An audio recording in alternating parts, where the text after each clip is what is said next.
Livro Memórias de um Suicida, pelo espírito Camilo Cândido Botelho. Manicômio, capítulo 10, parte 3.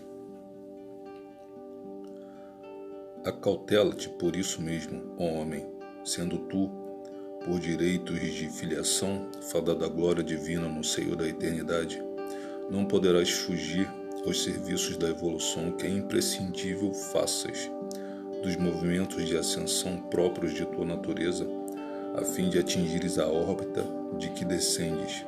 Nesse longo trajeto que te será indispensável quantas vezes infringires os dispositivos que determinam a harmoniosa escala da tua elevação, tantas sofrerás os efeitos da dissonância que criastes, contrariando a lei que estás sujeito como criatura de um ser perfeito. Cuida de ti enquanto seja tempo, enquanto está a caminho do trajeto normal, que te solicita apenas realizações benemerentes. Não vá a dor visitar-te, obrigando-te a estágios penosos, por negligência tua no cumprimento do dever, forçando-te a lixiviar a consciência com reparações inapeláveis. A par daquelas realizações, aprende com teu Pai Altíssimo, que tão bem te prendou para a glória do seu reino, o amor e o respeito ao bem, base inconfundível em que te deverás apoiar para atingires a magnífica vitória que és convidado a concretizar em honra de ti mesmo. Felicidade que, por lei, é apanágio do teu espírito imortal. Trata, pois, de modelar teu caráter abrilhantando de virtudes essa alma que deverá refletir em alguns dias da eternidade a imagem e semelhança do seu Criador. Para a consecução de tão glorioso alvo, foi-te concedido pelo céu magnânimo o modelo ideal, um instrutor insuperável, capaz de guiar-te à culminância do destino que te é reservado, Jesus de Nazaré, o Cristo de Deus. Ama-o, segue-o, imita-o, e alcançarás o reino do Pai Altíssimo. Assim fala a revelação nova, que os invisíveis proclamam sobre a terra. Quem, no entanto, se dispõe a ouvi-la com reverência, porfiando em aceitar os sublimes convites que o céu, abrindo-se por causa dela, aos homens dirige. Os filhos do infortúnio, de preferência, aqueles cujas almas abatidas pelas supremas desilusões do mundo, tiveram os corações revivecidos ao influxo das verdades celestes que seus ensinamentos preciosos deixam entrever. Os bondosos idealistas da alma, sensíveis e humildes, enamorados do bem e do belo, os cérebros pensadores, não contaminados de indigestas teorias, filhas de falíveis opiniões pessoais e cujos surtos mentais ultrapassaram as barreiras terrestres, na ânsia incontida e generosa de se afinarem com as harmoniosas vibrações que se irradiam do perfeito.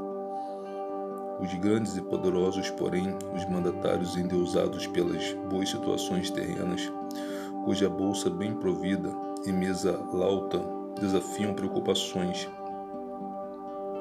o caudal imenso que só em si mesmo crê e só a si mesmo adora, porque todos os caprichos poderá comprar, todas as paixões conseguirá regaladamente saciar, refocilando no engodo das ruins alegrias que enganam os sentidos enquanto envenenam a alma.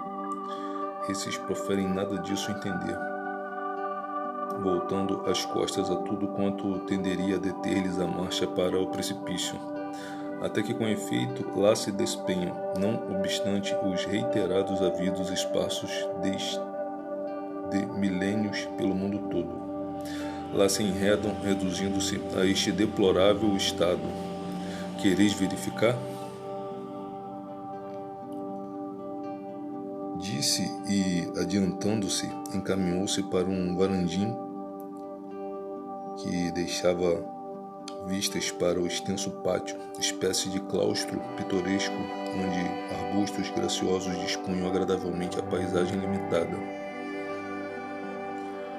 Alguns bancos artísticos enfeitavam as pequenas alamedas, onde vultos tristes e impressionantes de entidades sofredoras que, como nós, haviam sido homens, sentavam-se para, em silêncio, descansar. Irmão João convidou-nos a debruçar sobre o varandim, que se elevava a cerca de 1 metro acima do nível do pátio, e continuou: estas estranhas figuras que daqui contemplareis, pois não convém que delas vos aproximeis, chegaram como vós outros do Vale dos Suicidas. Enquanto, porém, recuperastes a serenidade, conseguindo condições satisfatórias para tentativas prometedoras, estes pobres irmãozinhos apenas lograram desvencilhar-se das exasperações de que se perseguiam, que caírem em apatia, o que indicará serem bem diferentes o vosso nível moral e o grau de responsabilidade no suicídio.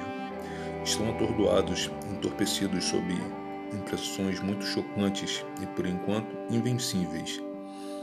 Não podem raciocinar como seria de desejar em um espírito desencarnado.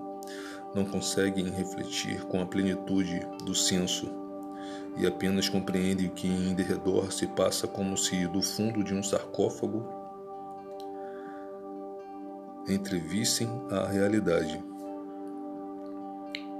Os empuxões dramáticos que os surpreenderam nas procelas das próprias inconsequências e a truculência dos males de que desde muito se circundaram elevaram-se à extensão tal que lhes adormentou a vivacidade própria do espírito, do ser consciente que se originou de um impulso divino. Aqui, na desoladora estreiteza deste pátio que a misericórdia sempiterna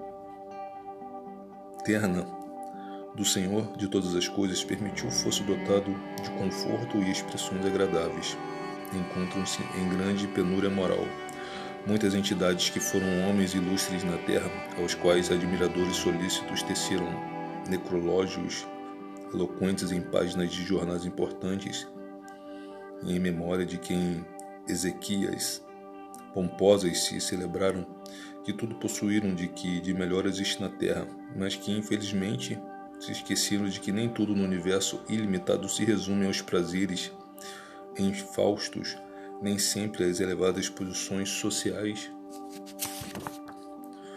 ou às riquezas materiais serão garantias para aqueles que as associou aos erros.